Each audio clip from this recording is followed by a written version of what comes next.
Donc, je vous souhaite donc la bienvenue à ce 8e et dernier webinaire de ce cycle. Et il sera consacré ce matin à la question de méthanisation et de réseau de gaz et de production de chaleur renouvelable.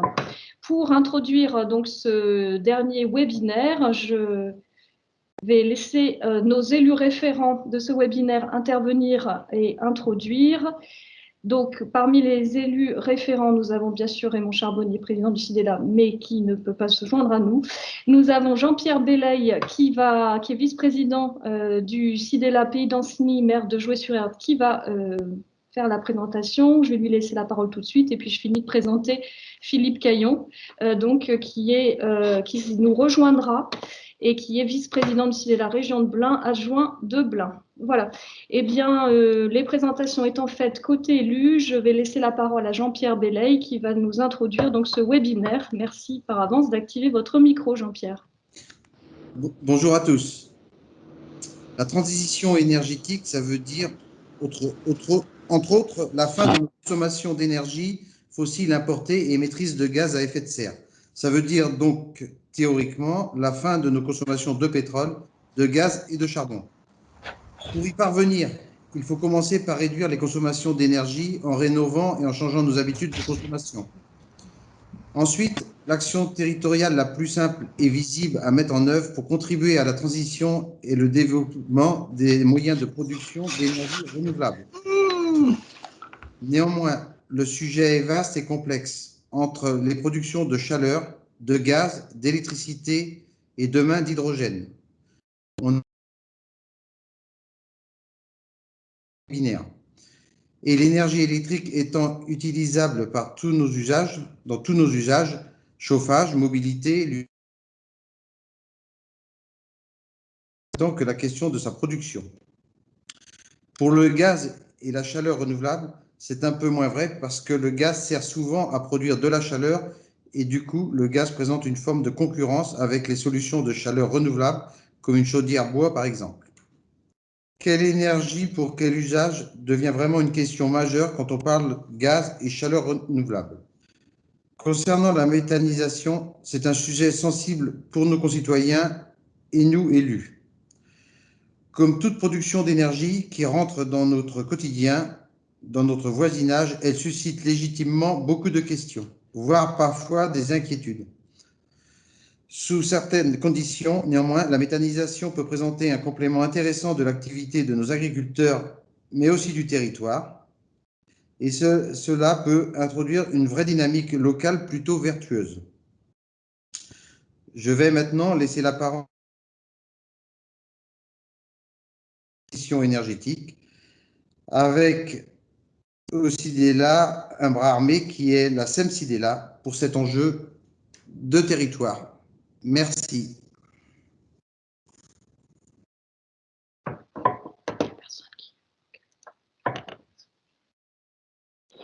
Merci, merci Jean-Pierre pour cette introduction au sujet. Donc, un petit rappel. Donc, ce webinaire, il est conçu pour vous, élus locaux et techniciens des collectivités. Vous avez le rappel des différents sujets que nous avons traités dans cette configuration de webinaire. Vous pourrez les retrouver. On vous indiquera le chemin à suivre. Bien. Donc, nous avons trois parties. Ah oui, alors avant, bien sûr, je vous présente les différents intervenants.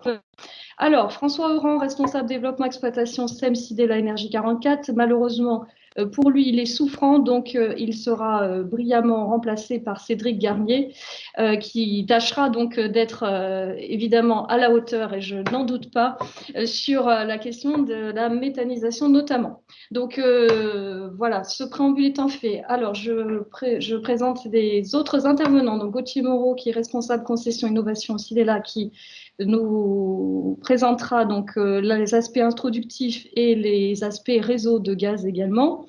Cédric Garnier, donc, qui est chargé de mission chaleur renouvelable au CIDELA, donc, dont c'est la spécialité, la chaleur renouvelable, et puis moi-même qui suis animatrice dévouée pour ce cycle de webinaire. Bien, donc ce webinaire, il est articulé en trois parties. Il est composé de trois parties. Une partie plutôt introductive qui va replacer donc les enjeux, la place de la chaleur renouvelable et du gaz dans les objectifs énergie-climat. En deuxième temps, donc un temps plutôt consacré à la question de la chaleur renouvelable, avec un angle de vue atout versus contrainte, des exemples de projets et bien sûr un temps d'échange sur cette question. Et puis en dernier lieu, les aspects méthanisation et évolution des dessertes des réseaux gaz. Voilà, je vais laisser la parole à mon collègue Gauthier Moreau pour la partie introductive et je vous retrouve plus tard. Merci. Bonjour à toutes et tous, pardon. Sur cette première partie, donc effectivement, comme l'a introduit Monsieur Belleuil, c'est quelle est la place respective de la chaleur et du gaz qui peuvent être en partie concurrentes, comme vous le verrez dans la suite. Donc en fait, avant de se dire c'est quoi leur place demain, on va regarder un petit peu aujourd'hui quelle énergie est utilisée pour quel usage. Donc en 2017, donc là vous avez les données officielles si j'ose dire, donc vous avez un petit camembert qui vous présente la répartition des consommations finales d'énergie par usage, c'est-à-dire qu'est-ce qu'on fait avec l'énergie qu'on consomme. Donc vous voyez qu'à 50%, l'énergie qu'on consomme aujourd'hui nous sert à produire de la chaleur. Donc toute l'énergie confondue. Après, dans une moindre mesure, à se déplacer. Et puis après, la dernière part, c'est pour des usages spécifiques qui sont vraiment propres à l'électricité, comme recharger un téléphone, allumer sa télé, allumer une lumière. Donc on va zoomer un petit peu sur la partie de ce chauffage. Donc on va regarder d'abord pour qui, sur le camembert du haut, à qui sert, qui c'est qui utilise de la chaleur. Donc vous voyez, en premier lieu, la chaleur produite sert à chauffer nos habitations finalement, à plus de 56%. Dans une moindre mesure, ensuite, pour un quart, ça sert dans des processus agricoles ou industriels à chauffer les produits dont on a besoin. Et puis, dans une moindre mesure, du coup, à chauffer les bâtiments tertiaires. Et donc, à partir de quoi cette chaleur qu'on utilise est-elle produite? Là, vous voyez, à plus de 43%, on brûle du gaz naturel, du gaz fossile, du gaz qu'on importe, pour produire cette chaleur. Après, dans un peu moindre mesure, pour 36%, on brûle d'autres combustibles, donc du pétrole et ses dérivés, du charbon ou du bois. On a quand même une part de chauffage non négligeable à l'électricité, 15%. Et puis dans autres, vous avez du réseau de chaleur, de la récupération de chaleur fatale, mais c'est de manière plus marginale. Donc on voit quand même que finalement, quand on va parler de production de chaleur renouvelable, ça va venir fortement questionner la place du gaz dans le mix énergétique. Donc ça, c'était la situation actuelle. Donc, on a un réseau national de gaz qui produit peu ou prou de la chaleur pour différents usages.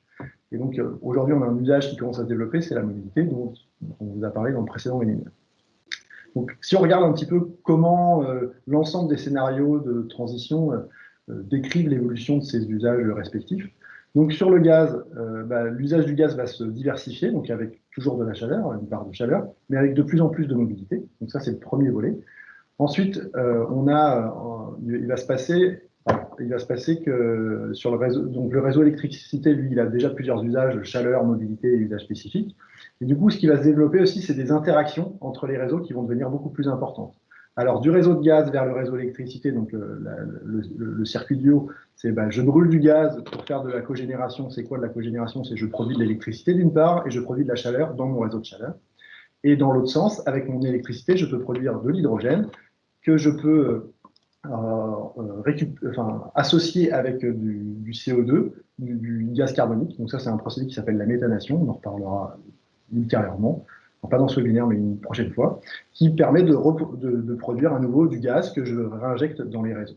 Et donc, entre ces trois réseaux, finalement, gaz, chaleur, électricité, va se développer des interactions et des complémentarités. Et donc, le dernier volet, c'est que le gaz qu'aujourd'hui, fossile, qui arrive à nos frontières, finalement, sa production va devenir plus locale et durable par le procédé de méthanisation en particulier. Et donc, le gaz introduit dans les réseaux va se verdir.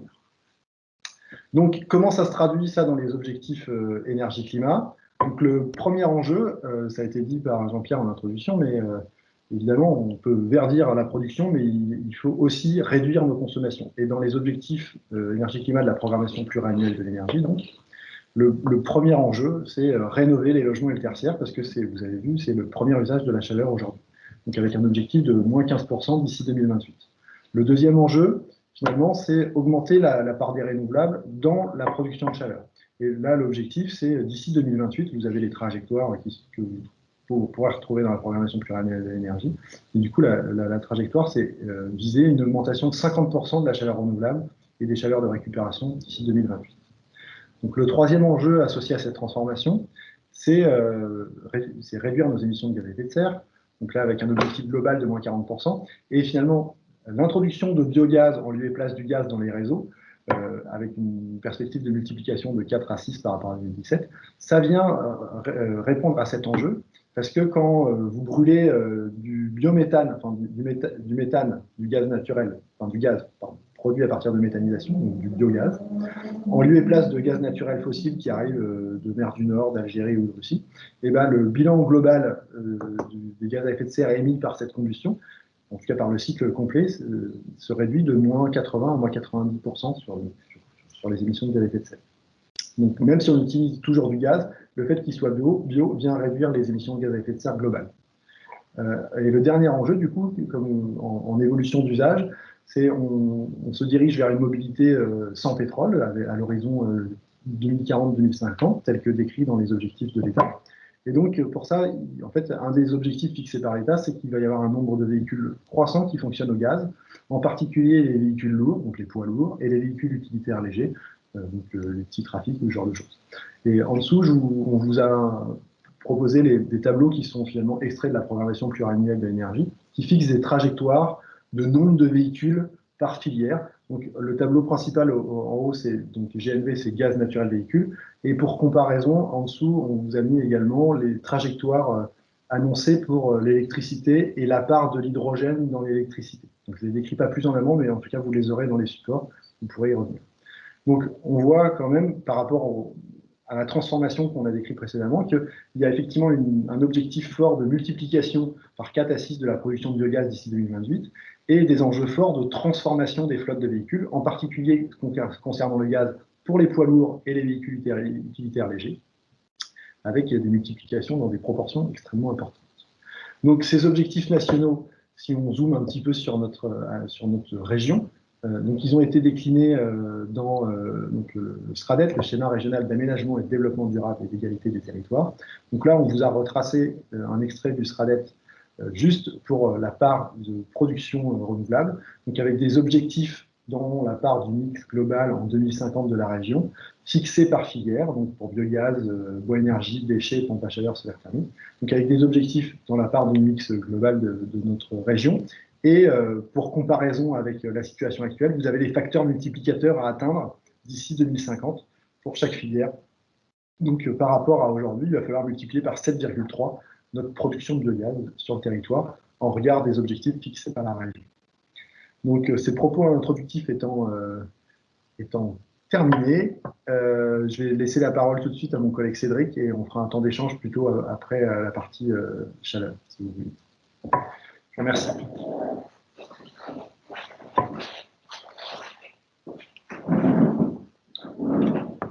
Bonjour à tous, je vais donc faire cette première partie sur le sujet de la chaleur renouvelable dans vos communes et on va parler des différents atouts et contraintes de sur ces différents sujets.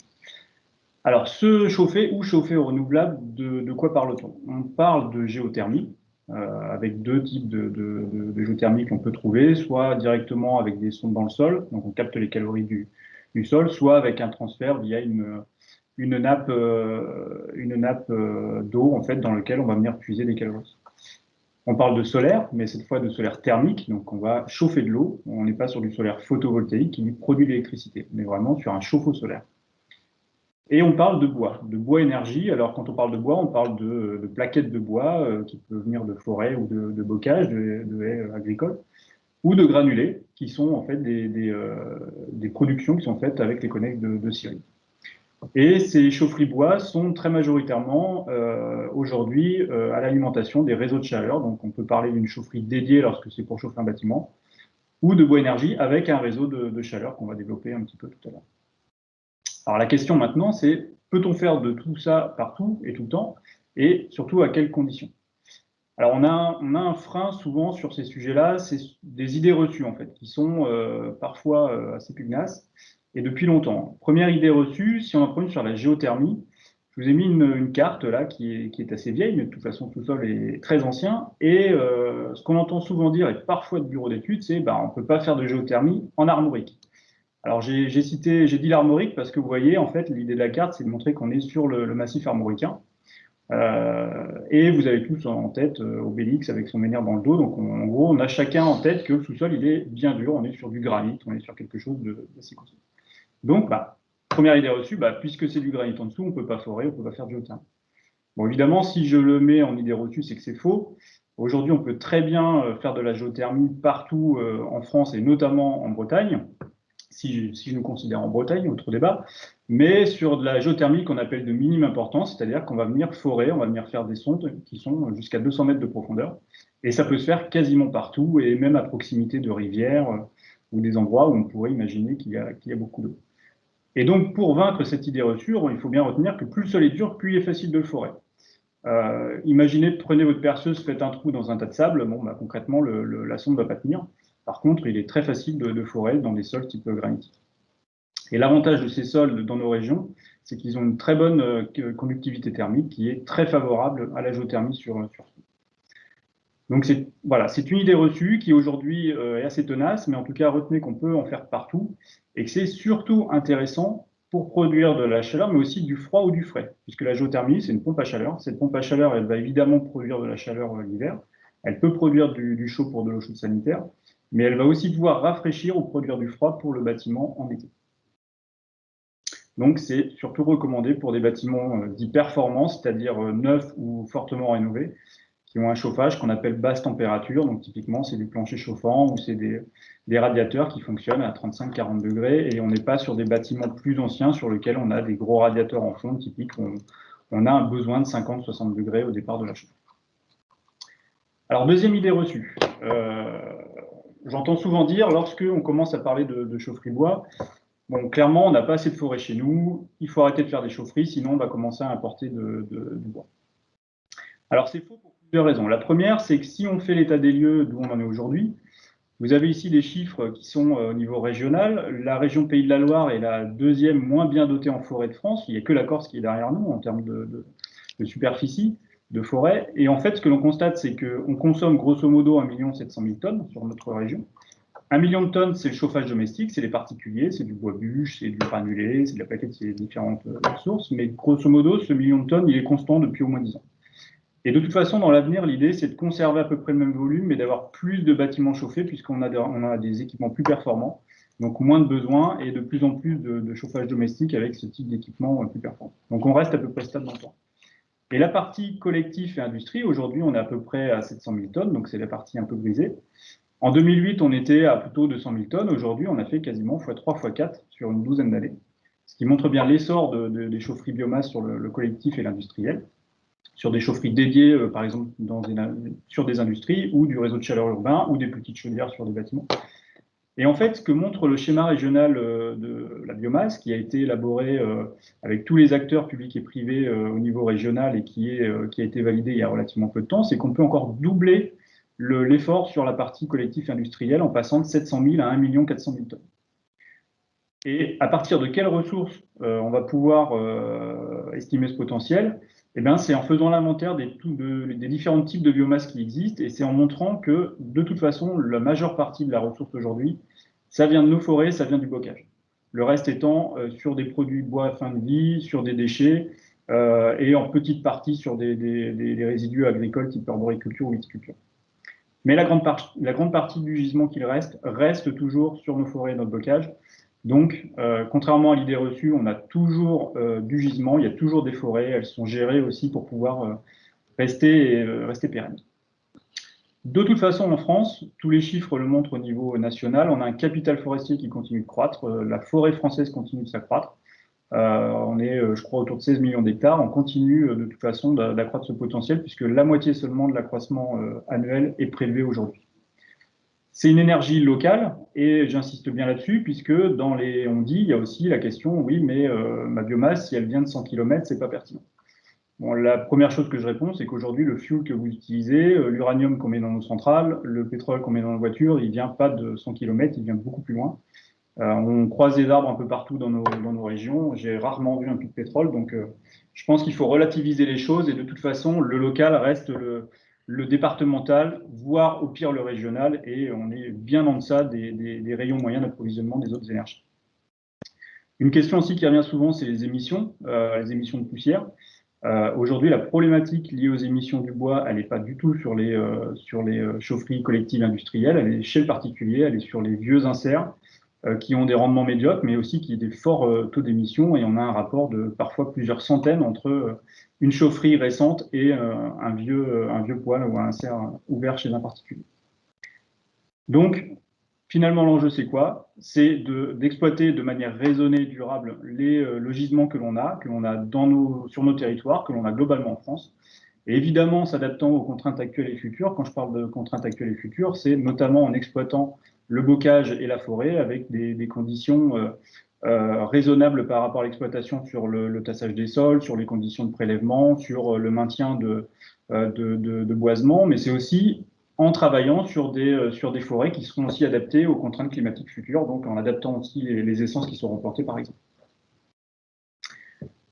Troisième et dernière idée reçue, le chauffage solaire. Alors les chauffe-eau solaires, on imagine tout ça sur les toits dans le sud, bien ensoleillé, oui, mais chez nous, concrètement, qu'est-ce qu'on fait? Alors, je disais tout à l'heure, on est en Armorique, on n'est pas loin de la Bretagne, donc les idées reçues, c'est qu'on n'a pas assez de soleil ici pour en faire. Au contraire, sans problème, si on regarde les cartes, le niveau d'ensoleillement de notre région, il est loin d'être ridicule. Évidemment, on n'a pas ce que l'on a à Toulon, mais il est largement suffisant pour produire des calories à partir du soleil. Et c'est même très efficace puisque aujourd'hui, lorsque l'on met des installations solaires thermiques sur le toit de différents bâtiments publics, des piscines, des EHPAD, etc., eh bien en fait, on produit 2 fois plus d'énergie à surface équivalente qu'une installation solaire photovoltaïque. Donc quand un besoin il est de produire de l'eau, se dire je vais mettre une installation qui va produire l'électricité, qui va me permettre par une épingle électrique de chauffer mon eau, finalement c'est 2 fois plus performant de directement chauffer un fluide au niveau des capteurs. C'est une solution qui est simple, qui est robuste. Des capteurs solaires, ça existe depuis plusieurs dizaines d'années. Il y a des installations qui fonctionnent depuis 20, 25, 30 ans. Parfois qu'on remplace d'ailleurs, on ne remplace que les capteurs. Tout le reste de l'installation fonctionne toujours très bien. Donc c'est un système assez simple et assez robuste. Ce n'est pas de la haute technologie, au contraire. On préconise d'être simple pour pouvoir être efficace.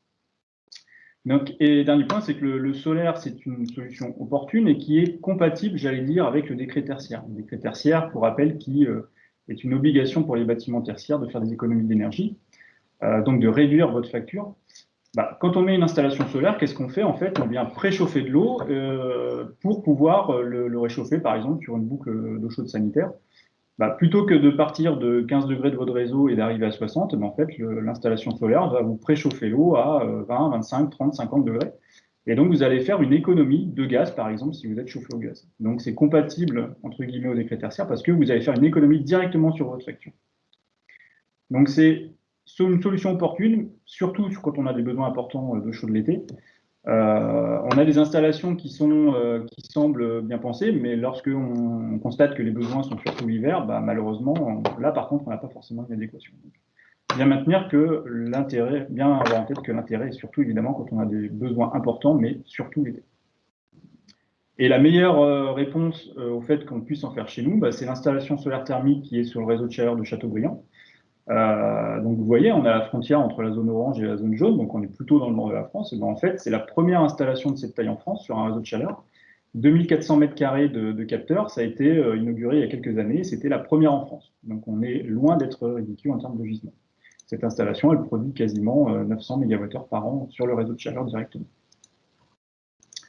Alors justement, les réseaux de chaleur, je disais tout à l'heure, on a un sujet par rapport à la biomasse qui est avec ou sans réseau.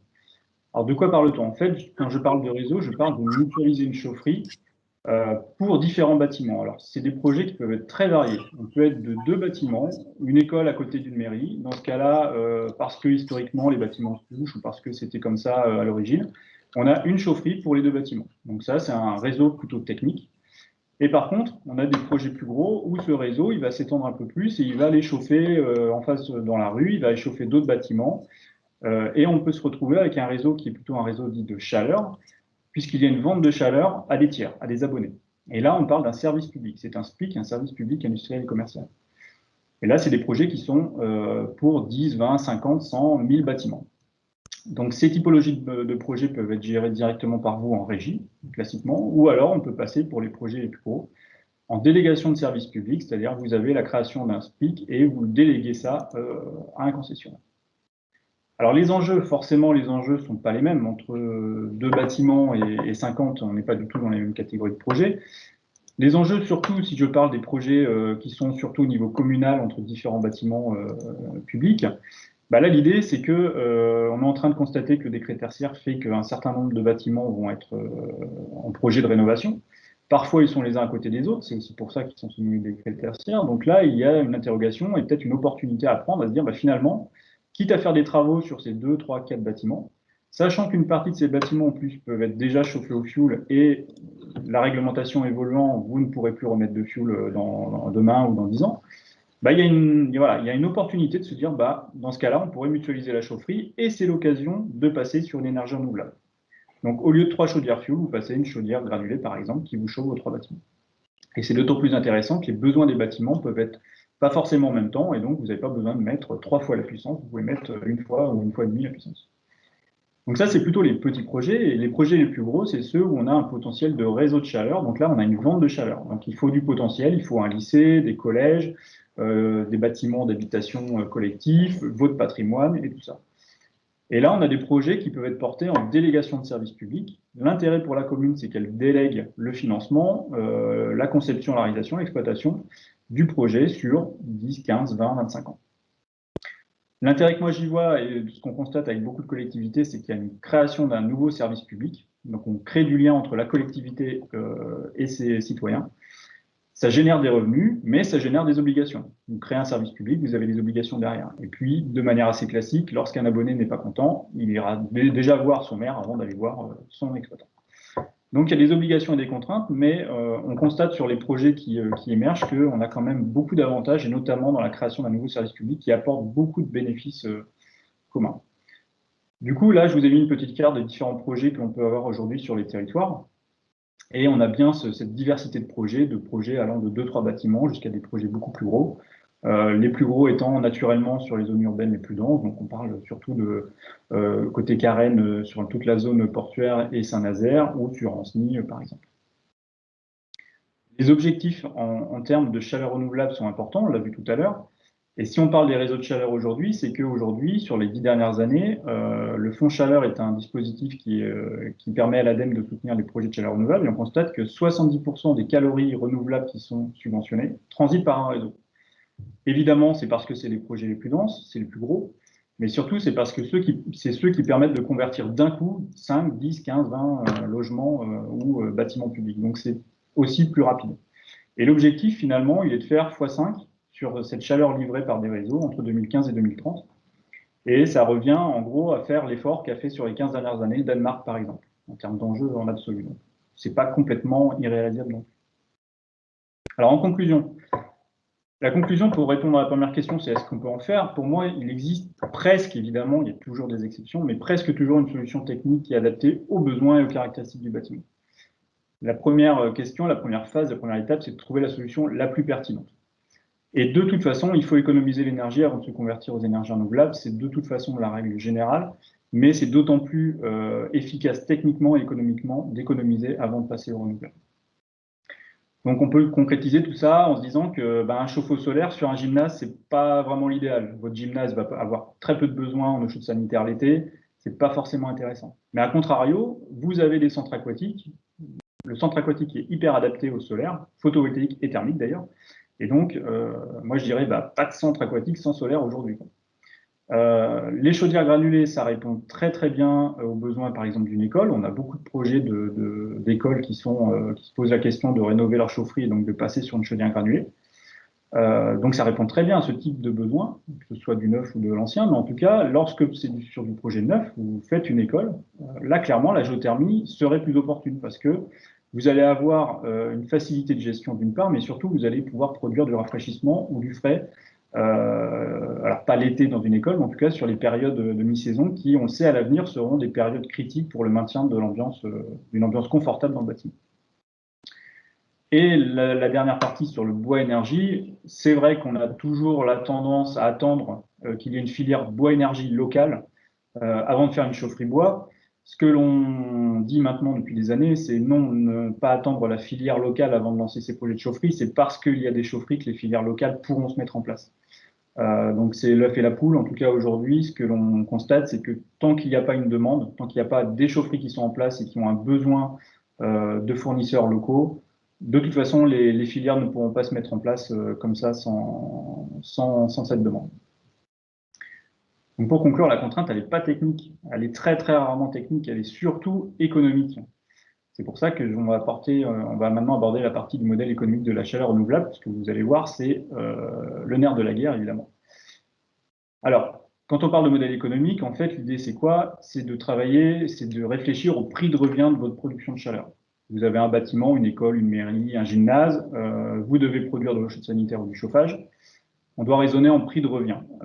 Et ce prix de revient, il est assez classiquement corrélé à différents indicateurs que sont la maturité ou la compétitivité des équipements. Est-ce qu'on a affaire à une Formule 1 qui vient de sortir sur le marché ou quelque chose de plutôt simple et robuste qui existe depuis 30 ans? Évidemment du bon dimensionnement, donc un nombre d'heures disponibles par an, grosso modo, et est-ce que c'est très très gourmand en maintenance ou pas?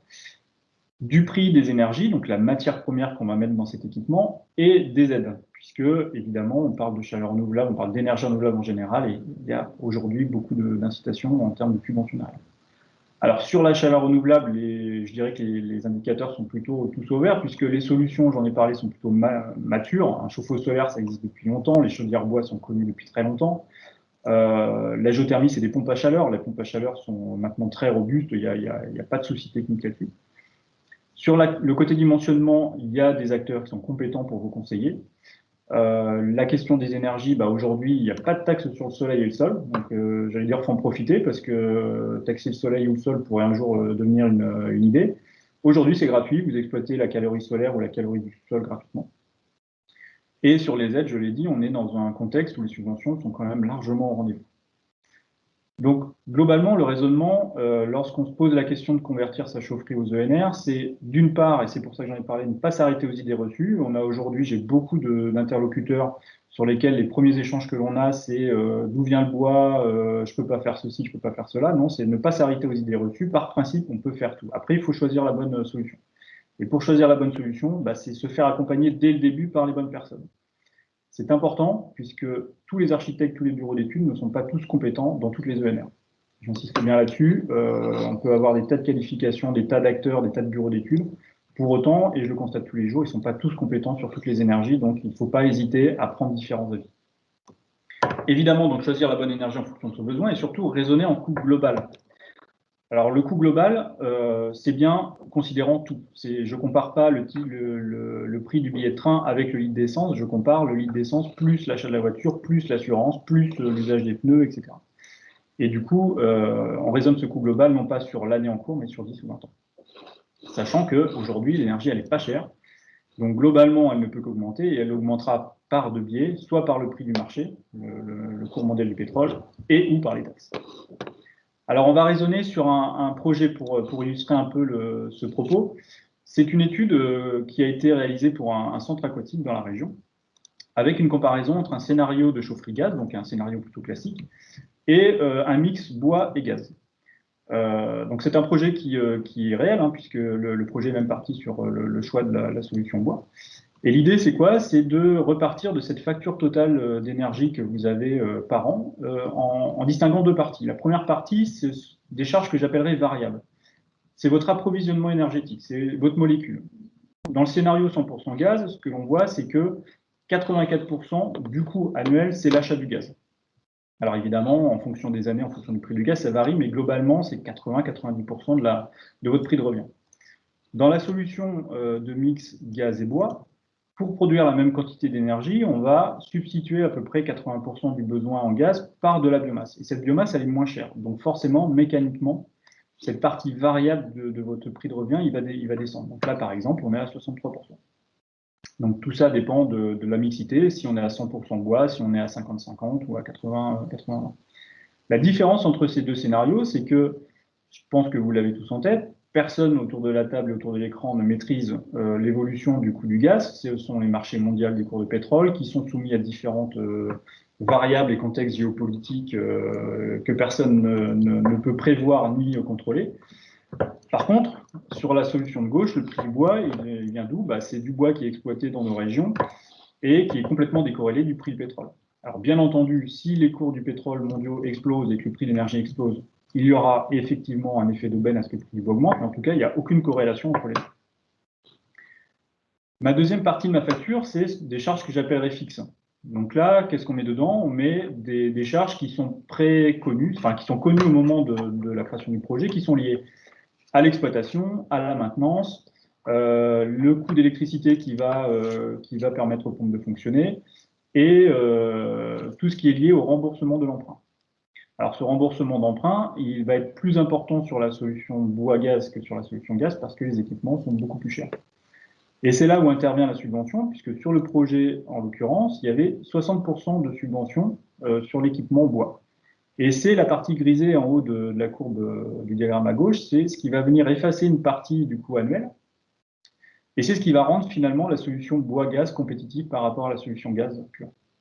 Donc c'est là où intervient la subvention, c'est que ça vous efface 5-10% de votre coût annuel, puisqu'en fait vous avez un emprunt moindre. Et même si la solution reste plus chère, et bien en fait l'équilibre est différent entre la partie fixe et la partie variable. Et même s'il n'y a plus de maintenance, et même si vous avez un emprunt plus haut, et même si vous avez des coûts globalement d'exploitation plus élevés, vous avez quand même un prix de la chaleur compétitif. Mais la maîtrise du risque est différente. Alors, il y a un intérêt économique, mais pas que. Je prends un second exemple qui est un centre de soins qui est en cours de chantier par le centre hospitalier spécialisé de Blain. Et ce centre de soins, il est à Nord-sur-Arde, il fait à peu près 1000 m², donc bâtiment neuf, besoin classique de tertiaire. Et c'est un projet, pour la petite anecdote, qui était parti sur une pompe à chaleur RO, donc une pompe à chaleur dite aérothermique. Et en fait, en discutant avec la directrice, elle nous a dit, mais finalement, la géothermie, ça m'intéresserait, je voudrais qu'on l'étudie. Donc on a étudié la géothermie a posteriori. Toutes les études étaient parties sur l'aérothermie. Alors, première constatation, c'est qu'on est dans le schéma classique. Vous avez sur le tableau à droite les différents coûts. Vous avez donc une solution géothermie qui est plus chère que la solution aérothermie, parce qu'on là, on va faire des sondes. Là, en l'occurrence, c'est 5 sondes, par exemple, pour 1000 m², donc il y a un surcoût de presque 70 000 €. Ce surcoût, en fait, il est compensé en partie par une subvention qui l'efface à 70% quasiment. Et donc, vous avez tout en bas l'équivalent de ce que je vous montrais tout à l'heure, qui est le coût annuel de chaleur ramené au mégawattheure produit, et qui, lui, chute de 5-6%. Donc, vous avez une solution qui est effectivement plus chère, mais qui, en charge annuelle, permet de faire une économie, et donc vous avez un temps de retour qui est estimé entre 5 et 10 ans. Pourquoi je dis entre 5 et 10 ans? Parce que ça dépend des scénarios d'évolution du prix de l'électricité qu'on considère. Donc on a le schéma classique qu'on avait tout à l'heure. Mais sur le cas de ce projet-là, on avait d'autres avantages. Le premier avantage, c'est que cette installation, la pompe à chaleur, a été choisie comme étant réversible, c'est-à-dire qu'elle va pouvoir produire du froid l'été.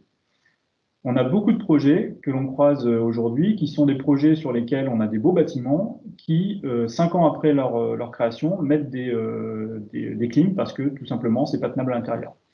La question du confort d'été a été peut-être mal pensée ou mal gérée, et en tout cas, on se retrouve avec des problèmes de confort d'été qui font qu'on rajoute des clims dessus, donc autant dire des coûts d'électricité qui se rajoutent. Là, finalement, la solution géothermie pour un surcoût qui est quasiment négligeable par rapport aux besoins de chauffage, en fait, on vient rajouter un appareil qui peut produire du froid ou du rafraîchissement. Autre intérêt, là on est sur un projet neuf, mais je reviens à mon histoire de décret tertiaire tout à l'heure. Sur cet exemple, en fait, vous avez une solution dite aérothermique avec un coefficient de performance de la pompe à chaleur qui est globalement 2,5. Ça veut dire que pour produire 2 calories dans votre bâtiment, vous consommez une calorie entre guillemets en kilowattheure en électricité. L'avantage de la géothermie, c'est que c'est beaucoup plus performant que l'aérothermie. C'est quasiment 2 fois et demi plus performant. Donc ça se ressent directement sur la facture d'électricité, puisque là, dans le cas de cet exemple, au lieu de consommer à peu près 40 MWh par an d'électricité, on en consomme plus que 23 dans les prévisions. Alors réfléchissons à ça, là c'est un bâtiment neuf, mais considérez un bâtiment que vous avez entièrement rénové qui devient performant, très performant même. du coup, avec des besoins éventuellement de rafraîchissement l'été, et qui serait soumis au décret tertiaire. Bah pour le coup, il y a un peu du 2 ou 3 en 1, c'est-à-dire que vous avez une solution compétitive, vous avez un gain environnemental, par exemple ici 3 tonnes de CO2 par an en UT, mais en plus, vous avez une forte réduction de votre facture énergétique en kilowattheure, et là, en l'occurrence, le gain est de 40%. Et si je reviens sur mon histoire de décret tertiaire, 40% d'économie d'énergie, c'est ce qu'on a aujourd'hui dans l'objectif à 2030. Donc voilà, on a différents avantages. Ça produit du frais ou du froid, ça fait une économie de tonnes de CO2, mais en plus, ça peut permettre d'économiser sur la facture et de rentrer dans le cadre réglementaire. Alors, ce qu'on peut retenir, c'est que globalement, on a en apparence beaucoup de contraintes, mais finalement, il faut le tourner du bon côté des choses. Le contexte, pour moi, il est favorable pour plusieurs choses. La première, c'est que l'énergie, elle est peu chère. Alors certes, ça nous met des freins tous les jours. Le budget, l'économie reste le nerf de la guerre, mais si on le prend dans l'autre sens, en fait, on est tous en train de faire des économies, comparé à il y a une petite dizaine d'années où le prix du pétrole était double et l'énergie était globalement beaucoup plus chère. Alors l'idée, c'est quoi? C'est que c'est peut-être finalement le bon moment d'investir, parce que justement, cette énergie, elle ne peut qu'augmenter à l'avenir. On ne sait pas quand, on ne sait pas sur quelle période, mais globalement, elle va forcément à un moment ou à un autre augmenter. Et donc, les ENR sont de toute façon toujours complémentaires aux démarches d'économie d'énergie. Donc, investir aujourd'hui à consommer moins, si c'est en plus couplé à consommer, entre guillemets, local et mieux côté énergie renouvelable, il y a un double bénéfice. Donc, ça peut être le bon moment justement de réfléchir à la fois l'économie, isoler un bâtiment typiquement, et en isolant ce bâtiment, je réduis le besoin, et en réduisant le besoin, ça peut être opportun d'y rajouter une énergie renouvelable. Deuxième contexte important, c'est qu'aujourd'hui, il y a de fortes subventions. Le fonds chaleur géré par ADEME existe depuis le Grenelle de l'environnement il y a un peu plus de 10 ans maintenant. C'est un mécanisme qui est rodé, qui fonctionne très bien, qui est, on va dire, plutôt généreux. On parle de 20, 30, 50, parfois 60, 70% en taux d'aide sur les équipements qui sont installés. Donc, c'est le bon moment. Qu'est-ce qui va se passer si demain le prix du gaz augmente? On va revivre ce qu'on a vécu il y a une dizaine d'années, au début des années 2010. Le prix de l'énergie augmentant d'un coup, les ENR deviennent naturellement plus compétitifs par rapport au prix du gaz ou du fioul. La subvention va disparaître naturellement puisqu'elle sera beaucoup trop incitative, donc elle va soit se réduire, soit complètement s'effacer. Et donc du coup, là, c'est double peine, c'est-à-dire qu'on a une énergie plus chère et en plus, si on fait l'investissement pour mettre une ENR, il n'y a plus de subvention. Et comme tout ça s'amortit sur 10 ou 20 ans, forcément, c'est un prix de référence qui va être plus haut. Et sachant que de toute façon, les premières démarches sont gratuites, puisque c'est du conseil, c'est une réflexion, donc ça vous aidera toujours à avoir une vision claire des enjeux. Et pour ces premières démarches qui sont gratuites, aujourd'hui, il y a un tissu de conseillers dont fait partie CIDELA, complété d'autres relais de l'ADEME et du conseil régional qui sont là pour vous accompagner, je viendrai tout à l'heure. Donc globalement, le bénéfice des ENR, retenir aussi qu'il n'est pas qu'économique, puisque j'en ai parlé tout à l'heure, on parle aussi de qualité de l'air, de réglementation, de tonnes de CO2 évitées et surtout aussi d'emplois locaux. Lorsque vous avez une chaufferie biomasse ou un réseau de chaleur, vous avez de la maintenance, vous avez de l'exploitation de forêt ou du bocage, vous avez des sociétés de transport, vous avez tout ça. Ce sont des choses qui sont au niveau local, si ce n'est pas communal, c'est au moins au niveau départemental ou régional. Alors justement, le CIDELA, qu'est-ce que l'on fait? On vous conseille. On est membre du réseau régional des énergies renouvelables, qui est un réseau qui a été créé, qui est soutenu par l'ADEME et le conseil régional. On vous informe du début à la fin, on vous informe dès les premières demandes d'information qui peuvent être très classiques. Voilà, j'ai un bâtiment, je sais que je veux le rénover dans 2-3 ans, qu'est-ce que je peux faire au niveau énergie? Et ça peut être tout au long de votre projet, sur la partie étude, conception, sur la partie réalisation pour vérifier que c'est bien mis en œuvre, et sur la partie exploitation pour vérifier si c'est bien au rendez-vous des objectifs. Tout ça, on ne le fait pas tout seul, on le fait en réseau, on le fait avec des gens qui peuvent être plus experts que nous sur différents sujets. Atlan-Bois sur la partie bois, Atlanson sur le solaire, et le CIVAM nous accompagne sur des notes d'opportunité que l'on fait pour vous gratuitement, qui vous permettent de caler, entre guillemets, votre projet en termes de coûts, en termes de charges d'investissement ou de subventions.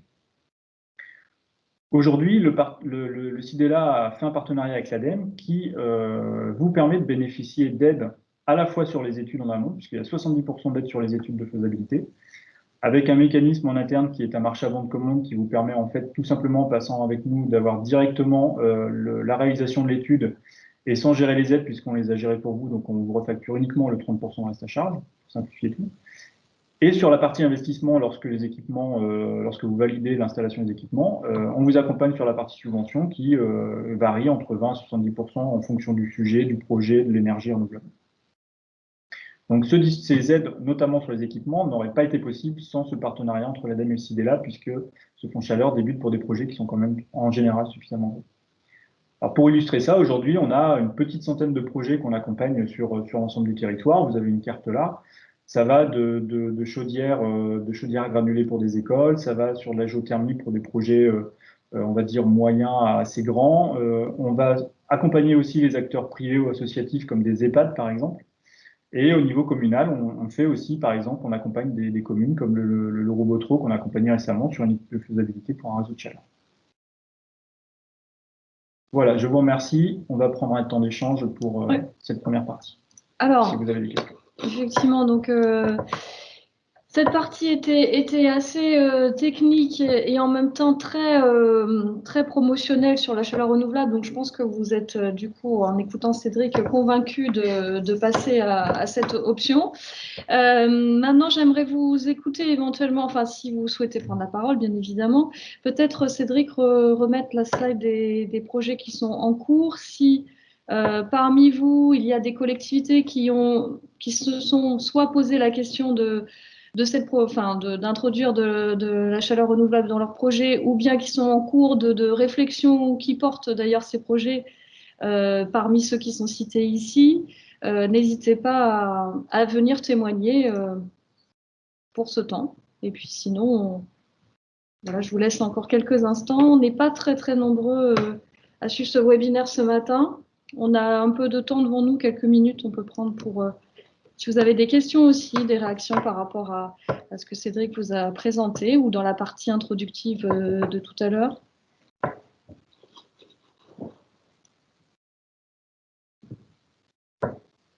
Tout le monde est convaincu. Donc, je vais avoir plein de projets à partir de demain. Est-ce que vous Alors, nous je vois entendez bien? une main levée. Alors oui, merci Oui, Florent. oui. Effectivement. Et je vous écoute, monsieur Lapadu Argue. Quelle collectivité, Oui, s'il vous plaît? la commune de Saint-Molf. Merci. Je regarde le projet du Loro Brotro. À titre de curiosité, parce que le petit schéma n'est pas très grand, qu'est-ce qui est prévu d'alimenter sur ce réseau? Alors, sur le Robotro, c'est une étude qui a été menée principalement autour du centre aquatique. Souvent, les centres aquatiques sont un peu le point de départ des projets de réseau. Donc, vous avez sur cet exemple-là le centre aquatique, vous avez différentes salles de la commune, gymnase, on a une école, je crois, il y a un collège public, et on avait hésité un moment à remonter un peu plus loin jusqu'à un lycée agricole. On a sur ce type de projet très fréquemment au moins un collège ou lycée, enfin un bâtiment scolaire qui est plutôt grand, voire une ou deux écoles, et puis un bâtiment fortement consommateur qui peut être un hôpital, qui peut être un centre aquatique.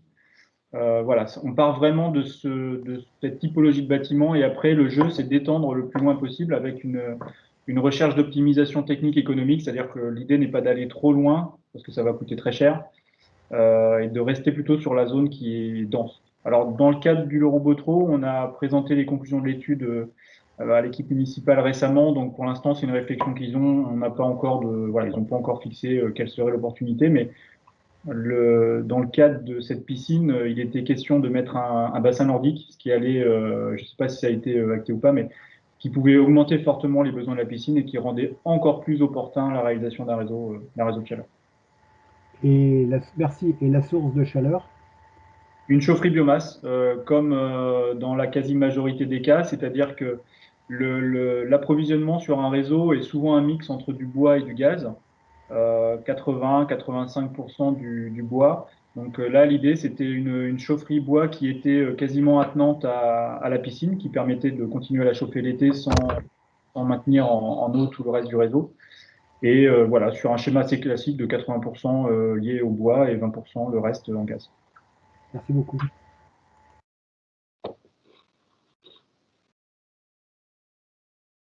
Alors, est-ce qu'il y a d'autres réactions?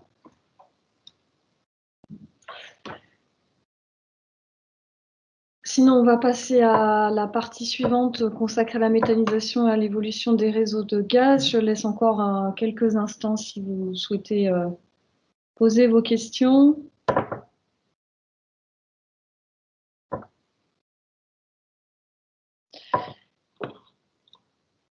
Bien, je vois qu'il n'y a pas de réaction dans le fil de discussion, donc je vous propose, vous aurez de toute façon tout loisir s'il y a des questions qui vous viennent sur la partie chaleur renouvelable de revenir vers nous. Je vous propose donc de passer à la partie consacrée à la méthanisation et à l'évolution des dessertes des réseaux gaz. Et c'est Cédric Garnier, du coup, à défaut de François Horan de la SEM qui nous rejoint, mais je ne sais pas s'il souhaite. Voilà, il est souffrant, donc merci à lui de nous avoir rejoints. Mais Cédric va présenter cette partie. Bien, donc je continue. Alors, vous m'excuserez par avance, du coup, je n'aurai pas forcément réponse à toutes les questions pour parler de ce sujet de méthanisation. Alors, la méthanisation, qu'est-ce que c'est? C'est un processus naturel, biologique, qui est en fait la dégradation de la matière organique en absence d'oxygène. Donc, c'est une fermentation qui se produit naturellement. Ce qui produit naturellement dans des zones marécageuses, dans des tourbières, dans des rizières ou par les effluents d'élevage. Ou la petite photo que vous avez à droite des feux follets, typiquement, c'est de la production de gaz qui est d'origine naturelle. Cette fermentation, elle peut aussi être issue de processus dits anthropiques, donc de nos activités, que sont la fermentation de déchets ménagers, la fermentation de boues de stations d'épuration, ou la fermentation d'effluents d'élevage qui sont, dans le cadre des exploitations agricoles, le lot commun. Donc c'est bien un processus biologique qui est naturel et qui aujourd'hui qui aujourd'hui produit du méthane, donc du CH4, dans l'atmosphère de manière naturelle et depuis le début des temps. Le biogaz, qu'on appelle le biogaz, ce n'est pas le méthane, c'est bien ce mélange de CH4 et de CO2 qui est produit par ce processus naturel.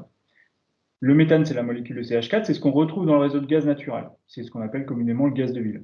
Et donc, à bien distinguer du biogaz, ce biogaz, c'est ce mélange de CH4 et de CO2 qui, lui, est issu de ce processus de fermentation et qui a une répartition à peu près 60-40 dans le cadre des installations de méthanisation. Alors, la combustion du méthane, en fait, qu'est-ce qu'elle permet? Elle permet de produire de la chaleur, de l'eau et du CO2. L'intérêt, en fait, c'est quoi? C'est que la molécule de CH4 qui s'échappe de ce processus biologique, en fait, a ce qu'on appelle un pouvoir de réchauffement global, donc un impact sur l'effet de serre qui est 28 fois supérieur à la molécule de CO2.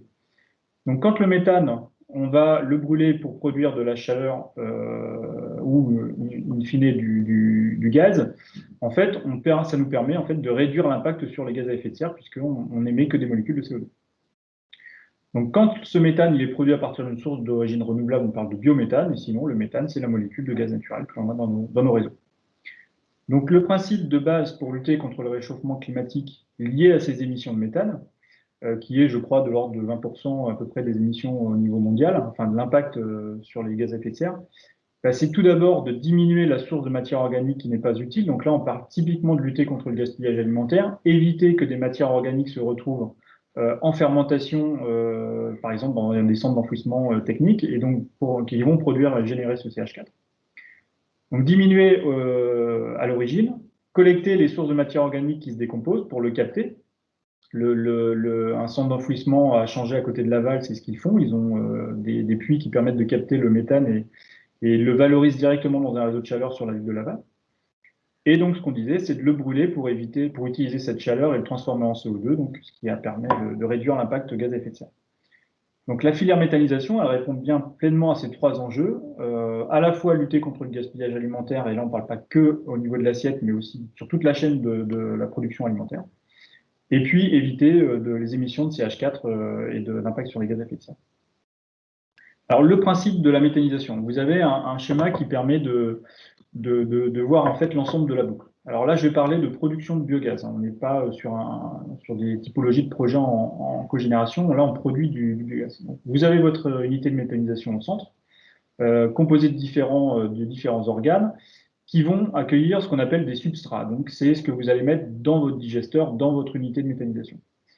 On va en reparler tout à l'heure. Ces substrats, ils ont différentes origines, soit de collectivités, d'industriels ou agricoles. On va donc avoir une production de biogaz. Ce biogaz, on le disait, c'est un mélange de CH4 et de CO2. On va commencer par l'épurer pour en faire du biométhane, c'est-à-dire qu'on va capter uniquement la partie CH4, donc produite à partir de substrats organiques, pour le mettre dans le réseau de gaz naturel. Donc là, je suis sur la flèche du haut.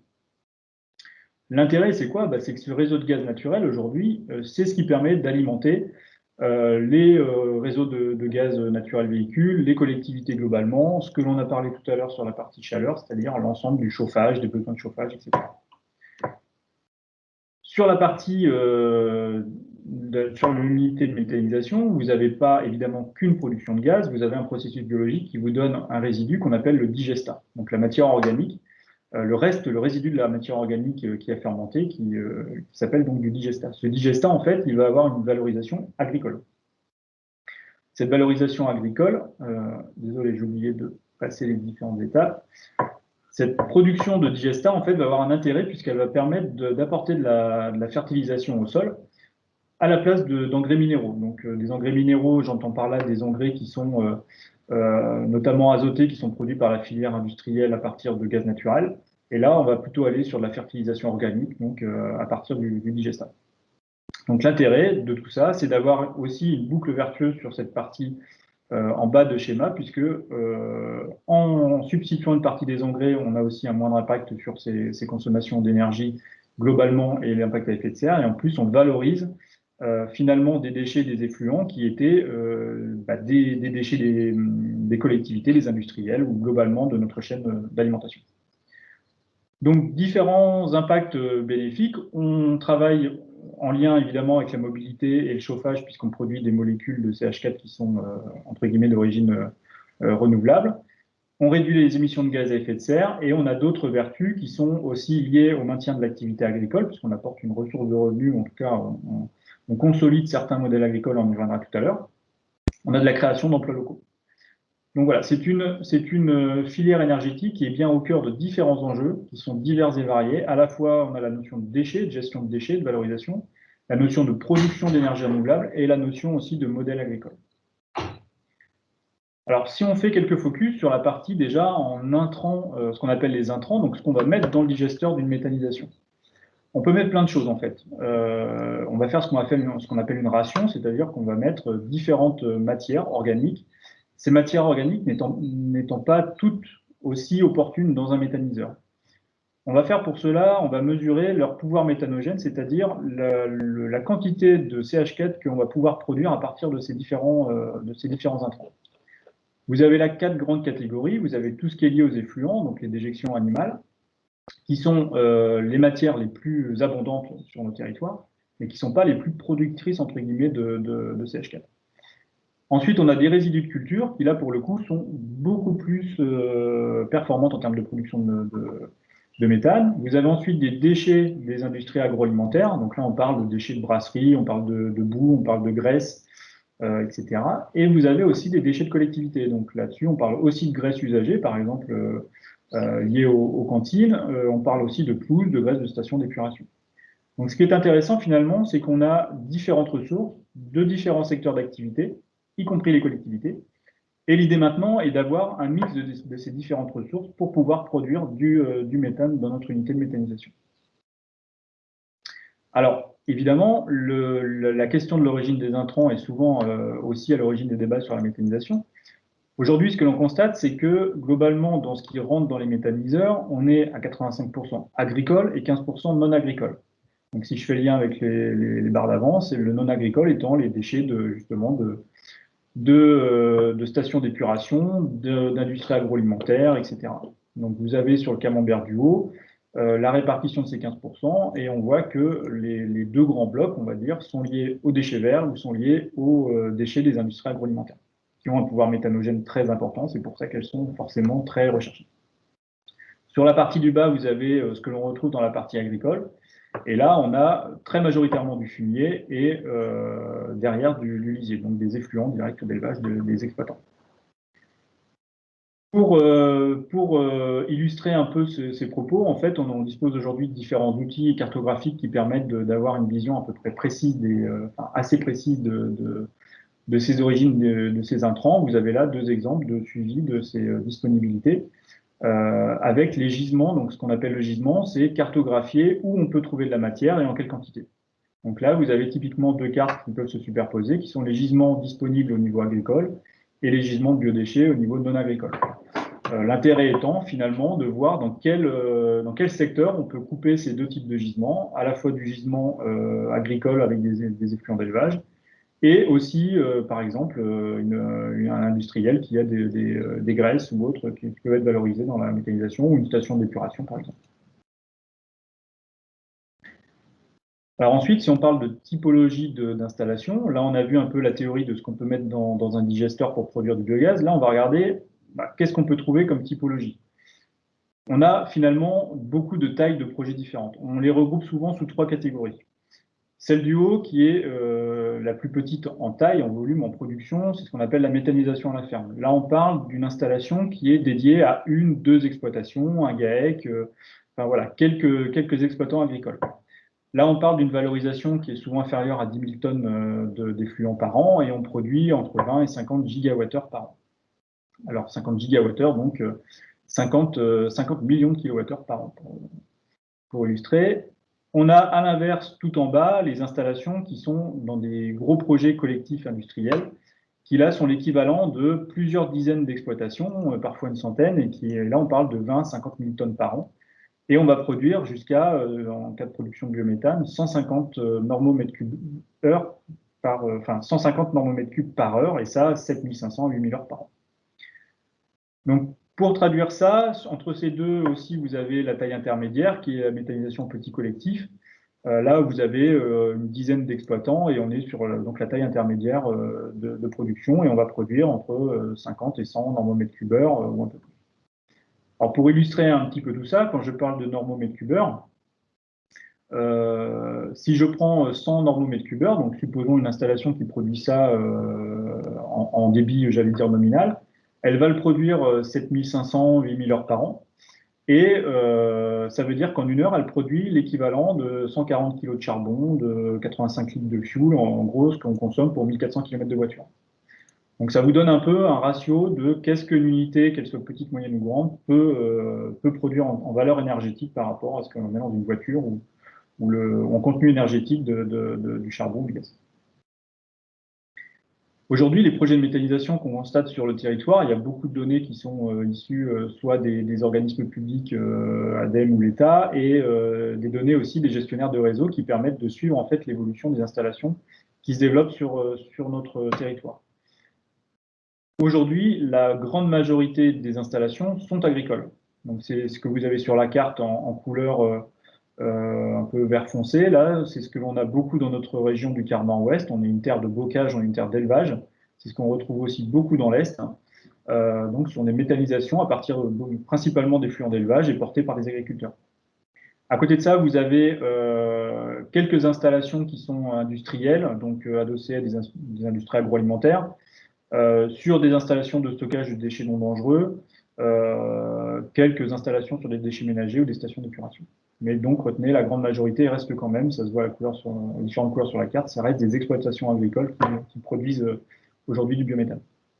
Si on fait un focus sur notre département, on a aujourd'hui une douzaine d'installations en fonctionnement, on en a un peu moins en cours d'instruction et de construction. Alors la partie construction, tout le monde voit ce que c'est. La partie instruction, en fait, ce sont des projets sur lesquels il y a eu des dépôts d'autorisation environnementale, de permis de construire, de subventions. Enfin, en tout cas, c'est des projets qui sont matures d'un point de vue technique, qui attendent en fait des validations pour passer en phase de construction. Alors, quels bénéfices, quels risques liés à la méthanisation? Un projet de méthanisation est complexe dans son étude parce que ça touche à différents sujets. La première étape, j'allais dire, ce qui découle naturellement, c'est la question de l'approvisionnement. Je montrais tout à l'heure des cartes de gisement. En fait, effectivement, aujourd'hui, on réfléchit une unité de méthanisation déjà en cherchant à se mettre au bon endroit pour avoir les bonnes matières. Donc, la première étape, c'est ça, c'est de réfléchir à comment on va fournir nos intrants dans l'unité de méthanisation. Avec qui, sous quelles conditions, à quelle distance, etc. Le deuxième point, c'est qu'on va parler de l'évolution des systèmes agricoles, puisqu'effectivement, en fonction de l'évolution des projets de méthanisation, on influence aussi les systèmes agricoles dans le sens où on peut les faire, on va en parler tout à l'heure, aller sur des modèles qui sont plus ou moins ce qu'on appelle intensifs, donc avec des élevages en bâtiment plutôt qu'en pâturage, etc. La question ensuite de la qualité du digestat, puisqu'on l'a vu, on peut mettre différentes matières dans un digesteur d'unité de méthanisation. Évidemment, ce que l'on va mettre en intrant va avoir une influence sur le digestat en ce qu'il en sort, et donc la qualité du digestat est aussi importante dans le sens où c'est une matière qui va avoir un retour au sol, et donc il faut aussi maîtriser ce que l'on ramène sur les sols en termes de qualité par rapport à l'azote, au phosphore ou à la potasse. Et enfin, il y a un point qui est essentiel aujourd'hui, c'est aussi l'intégration de ces projets de méthanisation par rapport à leur contexte local, c'est-à-dire par rapport aux riverains, à la collectivité. Donc, c'est différents points qu'on va aborder maintenant. Premier point concernant l'approvisionnement des unités. Donc, on l'a vu, on peut mettre différents intrants dans une unité de méthanisation. Le gros avantage aujourd'hui, c'est que la plupart des unités sont liées à une production agricole, donc des effluents d'élevage. Et la gestion de ces effluents au sein de l'unité de méthanisation, ce sont autant d'effluents qui peuvent aussi produire du CH4, mais qui va directement dans l'atmosphère. Et donc, en les captant, on peut réduire les émissions de gaz à effet de serre. Le deuxième point, c'est que lié là pour le coup à la production de culture, aujourd'hui, il y a un système de production de cultures dédiées à l'énergie qu'on appelle les cibles, les cultures intermédiaires à vocation énergétique, qui sont des intercultures, donc entre deux cultures pérennes, qui ont des effets bénéfiques puisque en fait on va couvrir le sol, on va éviter donc les phénomènes d'érosion, on va éviter aussi l'écoulement de l'eau lors de fortes pluies qui font que on peut retrouver des matières dans les cours d'eau par exemple. Donc la culture du sol entre deux cultures pérennes, donc qu'on appelle une interculture, peut avoir des bénéfices à la fois pour le volet énergétique, il y a aussi ce qu'on appelle des CIPAN, des cultures intermédiaires pièges à nitrate. Donc la réflexion de ces intercultures liées à un projet de méthanisation a un bénéfice à la fois sur ce qu'on met dans le méthaniseur, mais aussi sur la production agricole. Alors les risques derrière, c'est quoi? Les risques, c'est qu'on influence finalement ce que l'on va faire pousser par rapport aux besoins de son unité de méthanisation. Donc c'est l'utilisation de cultures principales. Donc ce qu'on appelle une culture principale, c'est des cultures souvent alimentaires, donc du maïs, du sorgho, de la betterave ou autre, et qui sont directement en compétition avec l'alimentation humaine ou animale. Et la production de fourrage, évidemment. Donc ça, c'est un des risques, c'est qu'il faut pouvoir maîtriser au niveau d'un assolement ce que l'on produit à la fois pour l'alimentation, de ce que l'on va produire pour son méthaniseur, et puis qu'il n'y ait pas une concurrence entre les deux. On parle sur ce schéma-là très souvent et naturellement du modèle allemand qui, lui, est un modèle de développement de la méthanisation qui était basé sur justement la production notamment de maïs, enfin la valorisation de maïs. Deuxième point, c'est que la surmobilisation des cultures intermédiaires a un risque aussi, puisqu'on peut arriver à une intensification du système, c'est-à-dire quasiment faire une culture principale, j'allais dire, et donc avoir une influence sur la ressource en eau, sur une fertilisation mal maîtrisée des sols, etc. Donc une culture intermédiaire mal maîtrisée peut avoir finalement des désavantages par rapport aux avantages que je présentais tout à l'heure. C'est pour ça que la question de l'approvisionnement est quand même au cœur des enjeux de la méthanisation depuis le début et que la réglementation a pas mal évolué là-dessus, puisque depuis 2017, les cultures principales, le maïs par exemple, sont limitées dans la ration à 15% du volume. Et tout ça lié aussi, tout ça permet de mettre en place aussi des enquêtes de l'ADREAL, etc., pour vérifier si c'est bien le cas. Et ce que l'on a constaté, c'est que sur les projets qui étaient déjà existants, en fait, finalement, en moyenne, le maïs représentait moins de 7% du volume introduit dans les méthaniseurs. Et en plus, ce n'étaient pas les plus grosses unités qui étaient finalement les plus intensives ou en concurrence avec l'alimentation. Alors, concernant justement cette question d'évolution des systèmes agricoles, en fait, la méthanisation, elle a plusieurs intérêts et globalement, elle peut aussi être un levier de transition vers ce qu'on appelle l'agroécologie, c'est-à-dire des modèles agricoles qui sont plus adaptés, plus pérennes, plus vertueux par rapport aux défis climatiques et environnementaux. Puisque, je l'ai dit, ça permet notamment une diminution des recours aux engrais chimiques, puisque le digestat que l'on produit va pouvoir permettre de substituer une partie des engrais minéraux. C'est aussi un enjeu en termes de taille de cheptel, puisqu'on peut limiter justement la taille des cheptels et puis avoir un raisonnement comme ça de ces assolements. Et à contrario, le risque, finalement, c'est de pousser l'intensification de ces pratiques pour mettre de plus en plus de cultures ou de matières organiques à fort pouvoir méthanogène dans sa méthanisation et donc de pousser à l'intensification des pratiques. Typiquement, l'effluent d'élevage est plus facile à récupérer quand les animaux sont en bâtiment qu'en pâture, donc forcément l'incitation pourrait être de les laisser en bâtiment au lieu de les faire pâturer. Donc aujourd'hui, il y a beaucoup de programmes de suivi ou d'études d'impact qui sont faites sur la méthanisation, puisque c'est un sujet qui est quand même au cœur des enjeux.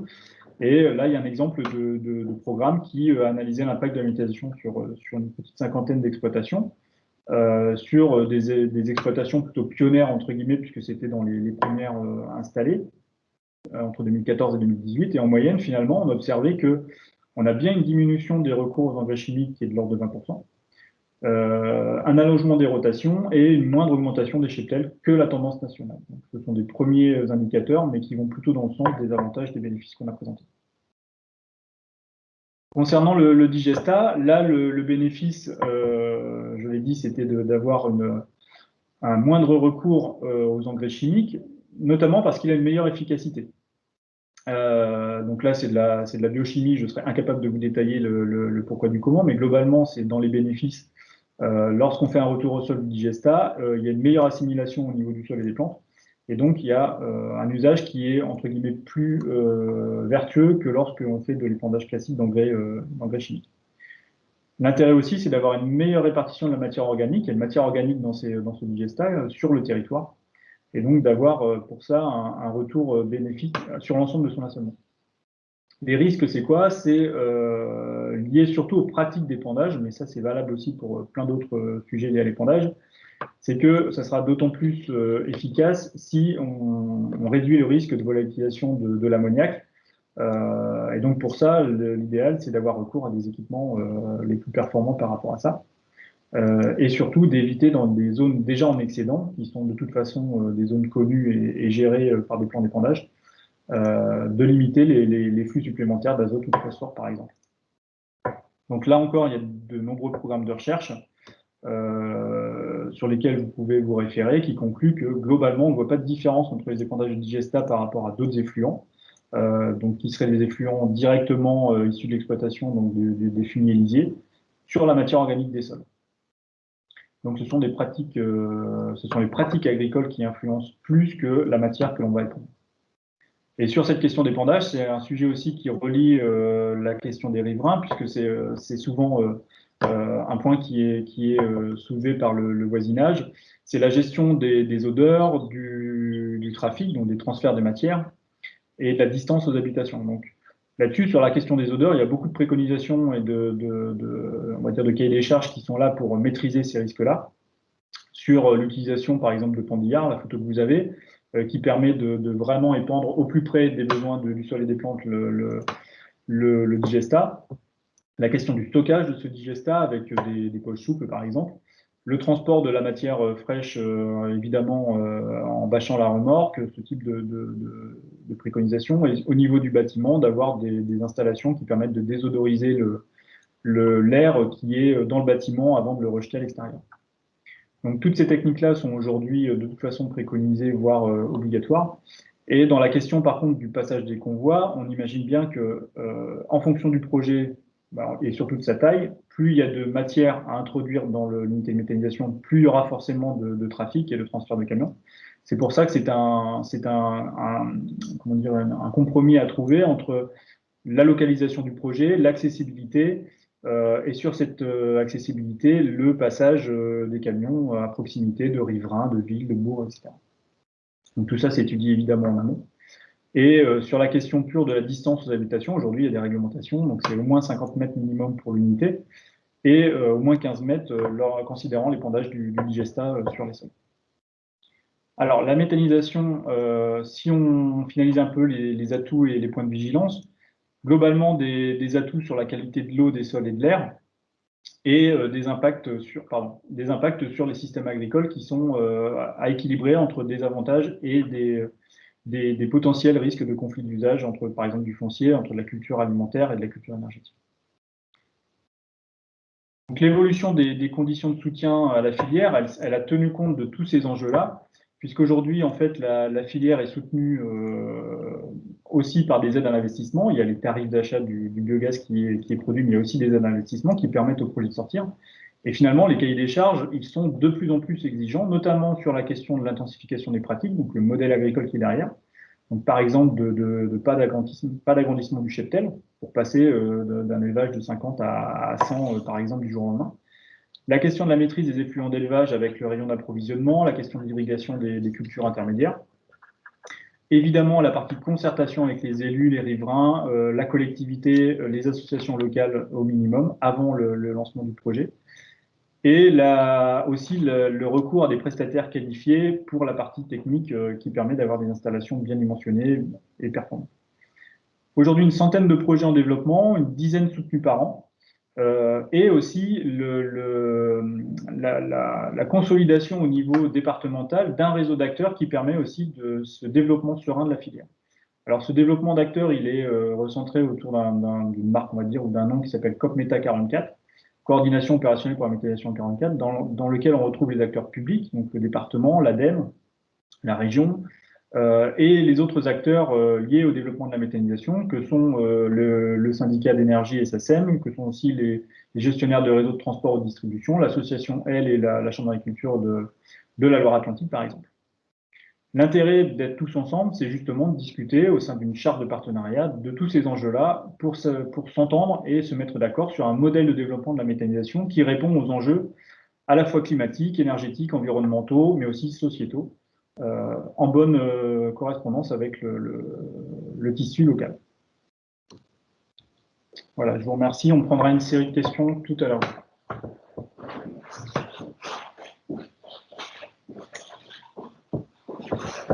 Donc pour poursuivre, avant de conclure ce webinaire, donc, la méthanisation, comme vous allez le voir, ça a aussi un impact sur l'évolution des réseaux de gaz et ça ouvre quelques perspectives. Donc, quelques éléments de rappel sur le système gazier et du coup son évolution. Donc, déjà, le système gazier actuel, aujourd'hui, on importe 98% du gaz qui arrive dans nos réseaux. Donc, comme je le disais tout à l'heure, principalement de mer du Nord, de Russie et d'Algérie pour ce qui concerne la consommation française. Ensuite, dans le système gazier, on a un opérateur qui est typiquement le terminal méthanier à Montoire, qui est un opérateur en tant que tel du réseau du système gazier, donc sur le stockage de ce gaz qui arrive sur le territoire. Ensuite, on a un opérateur de transport, donc c'est les autoroutes du gaz, pour faire le parallèle. Et ensuite, on a les départementales du gaz, qui sont le réseau de distribution. Et donc, comme pour l'électricité, pour ceux qui connaissent, les réseaux de distribution sont propriété des communes. Et par le biais de la compétence autorité organisatrice de la distribution de gaz. Et donc, elle confie l'exploitation et la gestion de leur réseau au gestionnaire de réseau, qui est le seul en Loire-Atlantique, mais il y en a d'autres ailleurs en France, qui est GRDF. Donc, pour ce qui concerne la Loire-Atlantique et le périmètre administratif du CIDA, la majorité des communes, plus de 70 communes, ont confié la compétence au CIDA, mais cette compétence est optionnelle. Et donc, en dernier lieu, dans le système gazier, il y a les fournisseurs, c'est-à-dire ceux qui sont en relation avec les clients finaux et qui vendent le gaz. Et donc, comme ça a été dit précédemment, et dans le précédent webinaire également, aujourd'hui, le système du gaz il est en train de se transformer avec du coup l'émergence de plus en plus de production locale de biométhane qui est injectée dans les réseaux et à l'aval, un transfert des usages du gaz vers un peu moins de chaleur et plus de mobilité. Et du coup, entre les deux, ça a des impacts extrêmement importants sur les réseaux et les réseaux doivent s'adapter et du coup, ils ont déjà commencé à s'adapter. Donc, en illustration de ce qui se passe sur notre territoire, on va zoomer un petit peu sur un périmètre qui recouvre une part de la communauté d'Erdre-et-Gèvres. Là, donc on regarde Nord-sur-Erdre, Grand-Champ-des-Fontaines, Sucé-sur-Erdre, et puis l'ensemble de la communauté de communes du pays d'Ancenis, donc sur lequel il y a un certain nombre de projets de méthanisation en cours soit en construction, soit en projet. Et du coup, on va voir quel impact ça a sur les réseaux de gaz. Donc, pour comprendre un petit peu ça, en fait, si on met en face les consommations de gaz juste sur le périmètre du pays d'Ancenis, donc la COMPA, c'est la communauté de communes du pays d'Ancenis, donc le raccourci, voilà. Donc, sur le périmètre de la COMPA, si on fait le ratio entre la consommation et la production à venir avec ces unités de méthanisation, en fait, on se rend compte que la méthanisation, comme l'a présenté Cédric précédemment, ça produit toute l'année, donc c'est le petit histogramme en vert foncé, alors que la consommation, elle varie d'un rapport de 1 à 7, en gros, entre l'été et l'hiver, parce que le gaz, on l'a dit au tout début, ça sert principalement à produire de la chaleur. Donc en fait, si on fait le global entre ce qui va être produit et ce qui est consommé aujourd'hui, on arrive à un ratio, un taux de couverture de 15%, mais on voit par contre que ce taux de couverture, finalement, il est très, très variable entre l'été et l'hiver. Et ce qu'on voit en particulier, c'est qu'en été, finalement, si on veut continuer à permettre aux unités de gaz, de production de gaz, d'injecter dans les réseaux, et ben, pour pas que les réseaux soient en tension, il va falloir renforcer les réseaux. Donc, pour faire face au risque de saturation, il y a du coup deux options. Soit on brûle le gaz à la sortie de la méthanisation, mais du coup, on a perdu un petit peu un intérêt, puis d'un point de vue économique, c'est moins intéressant. Soit on permet au réseau d'absorber cette production pour diriger cette production locale vers d'autres centres de consommation, puisque là, à l'évidence, sur le périmètre restreint du territoire, ce n'est pas suffisant. Donc la solution qui a été technique qui a été proposée par le gestionnaire de réseau. Donc, je m'excuse pour la qualité de l'image, mais j'avais pas mieux à mettre à votre disposition. Donc, on revoit le même périmètre administratif du territoire. Donc, en orange, je ne sais pas si vous voyez ma souris, mais en orange sur la droite, là, du coup, c'est à la fois Ancenis, Saint-Géréon et Mésanger, où il y a déjà une distribution de gaz. Donc, le fait que ça soit en orange, ça veut dire qu'il y a une consommation de gaz de 100 à 200 dans mon mètre cube. Bon, passons sur les détails. Donc ensuite, il y a les consommations de gaz. Là, c'est la commune de Ligné. Là, c'est Saint-Mars-du-Désert. Là, c'est les Touches. Et donc, on voit, suivant le degré de couleur, que ça consomme plus ou moins de gaz.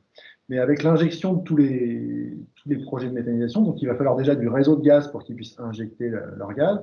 Et puisque la consommation n'est pas suffisante en été dans cette zone-là, il va falloir renforcer le réseau pour emmener cette production locale vers un centre de consommation. Donc, la spécificité de notre territoire, c'est qu'en son centre, on a la métropole, qui est du coup une source de consommation importante et qui permet de servir d'exutoire aux productions locales. Donc, c'est pour ça qu'il va se construire, j'ai perdu ma souris, pardon, des réseaux de gaz qui vont venir mailler ou renforcer les zones de consommation déjà existantes entre elles, pour les raccorder à la métropole, qui permettra en été en particulier de servir d'exutoire aux productions des méthaniseurs sur les zones agricoles. Il y a 3 liaisons qui sont en projet, une qui passe Nord-sur-Erdre, Casson, Sucé-sur-Erdre, une qui va relier Mésanger, Ligné, Saint-Mars-du-Désert vers Carquefou, et une entre Ancenis et Lara. Ces liaisons, elles vont être construites pour répondre aux projets de méthanisation qui sont là aujourd'hui, mais aussi au potentiel de méthanisation qui reste sur le territoire dans les études qui sont réalisées par le gestionnaire et sur lequel on discute le CIDELA et le gestionnaire de réseau. On tient compte du potentiel à venir aussi pour réaliser ces travaux. Et donc, il va y avoir environ 44 km de canalisation pour 4,4 millions d'investissements réalisés. Donc, là, je vous ai fait un slide assez complet avec beaucoup d'écriture, mais ça sera, vous pourrez y revenir. Je ne vais pas rentrer dans tous les détails de ce qui est écrit. Ce qui est important de comprendre, le premier point, c'est que il y a une évolution législative très récente qui date d'octobre 2018 qui a créé ce qu'on appelle le droit à l'injection et qui permet du coup le développement de ces réseaux comme je viens de vous le montrer.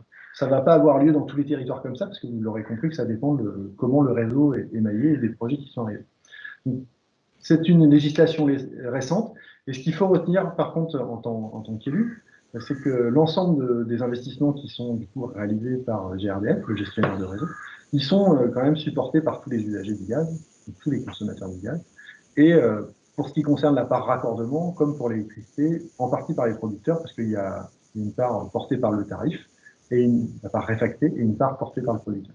Mais bon, tous ces développements, ça a quand même un impact sur le tarif, et du coup, il est indispensable que les collectivités qui sont propriétaires des réseaux soient extrêmement vigilantes au développement de ces réseaux de gaz.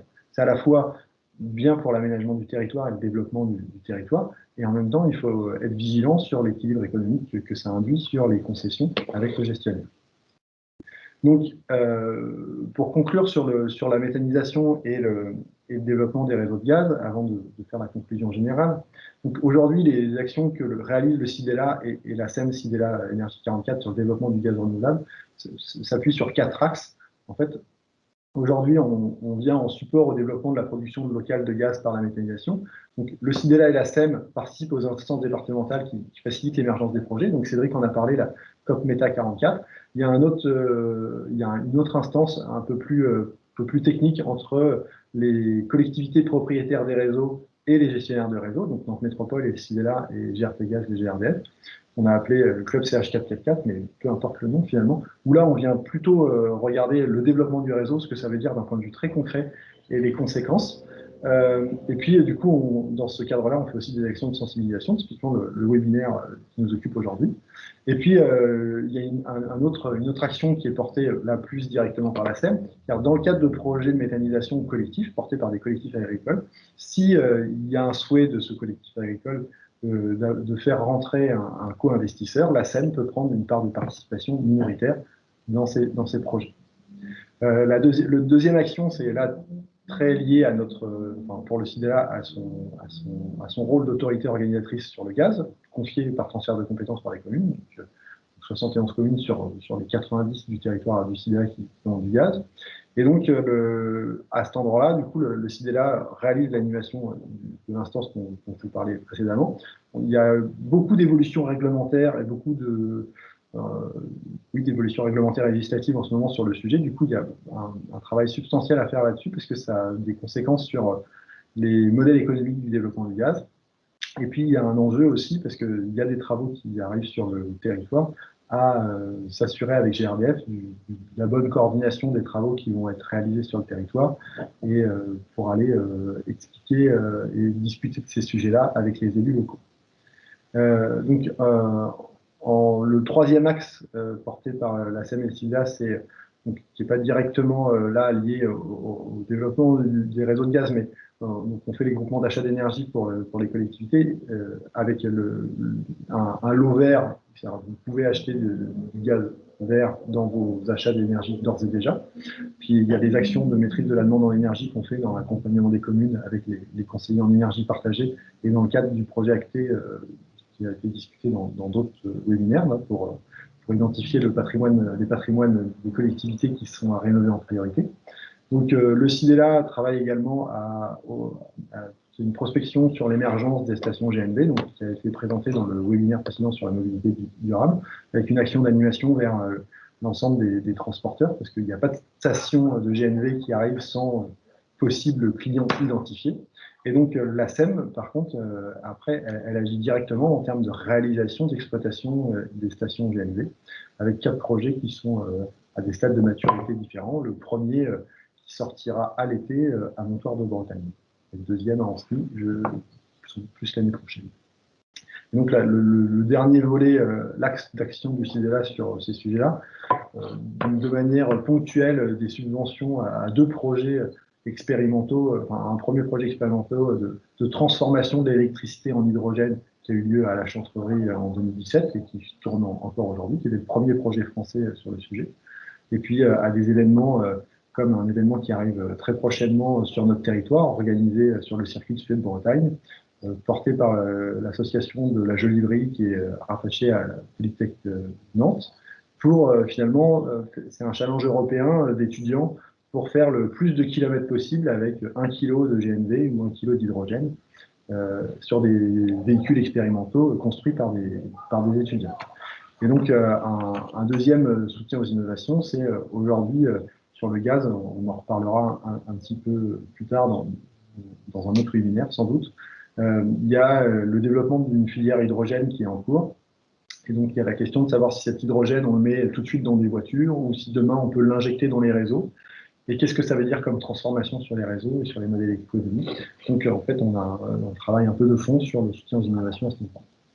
Voilà, j'en ai terminé pour ma partie. Je vais passer la parole à Agnès pour la synthèse générale de ce webinaire. Oui, alors très rapidement, juste effectivement rappeler les principaux points qu'on a vus qui vous ont été présentés par Cédric Garnier et Gauthier Moreau. Donc c'est, vous l'avez vu, un contexte qui est très favorable au développement de la chaleur renouvelable, hein. Donc n'hésitez pas à venir vers nous pour plus de conseils et surtout pensez chaleur renouvelable quand vous déployez vos projets. Donc, c'était ça des éléments un peu de clés. Vous êtes en début de mandat, vous les élus, donc vous êtes souvent dans une période de lancement de projets. Donc, ayez le réflexe chaleur renouvelable. Et puis, vous avez bien vu aussi que tous les ingrédients étaient réunis. Effectivement, à la fois le côté expertise et puis évidemment les aides financières et ça peut ne pas durer. Donc, profitez-en. Sur le deuxième volet, donc sur la méthanisation, beaucoup d'éléments techniques, des gros projets qui verront peut-être certainement pas le jour, mais qui font polémique.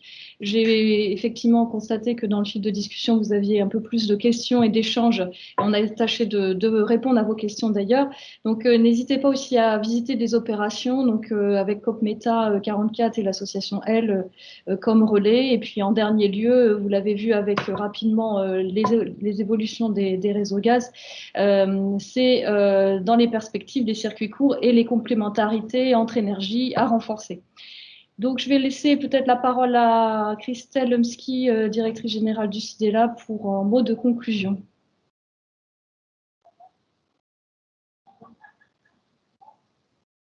Christelle, on t'entend pas. Si jamais tu parles. Bonjour à tous, pardon, merci. Merci Agnès. Donc, s'il n'y a pas d'autres questions sur le fil, on va conclure ce cycle de webinaire. Donc, c'était le premier cycle du genre de réunion pédagogique. Hein. Le terme webinaire étant juste pour indiquer que c'est en ligne. On s'adapte, comme tout le monde, à la conjoncture.